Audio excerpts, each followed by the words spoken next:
যেটা বলছিল গুরুত্বপূর্ণ। আপনারা জানেন হাওড়ায় রামনবমীর মিছিলের অনুমতি হাইকোর্ট থেকে নিয়ে নিতে হয়েছে। হাইকোর্ট সেই অনুমতি দিয়েছে, তবে কিছু একাধিক গাইডলাইন্স বা শর্ত সেটা কিন্তু মেনে চলতে হবে অভিক।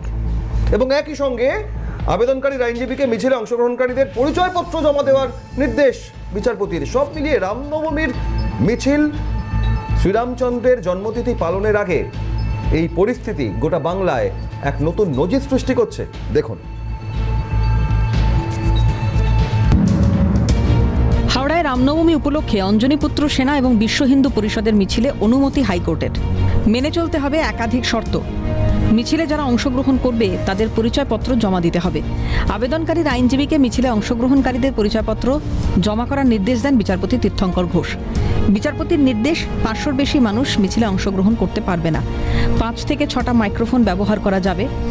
একটি মিছিল অঞ্জনীপুত্র সেনা করতে হবে সকাল 8:30 থেকে 1টা পর্যন্ত।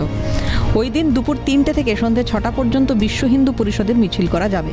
মিছিলে অংশগ্রহণকারীদের ব্যাচ পরে আসতে হবে, যেখানে তাদের পরিচয়পত্র লেখা থাকবে।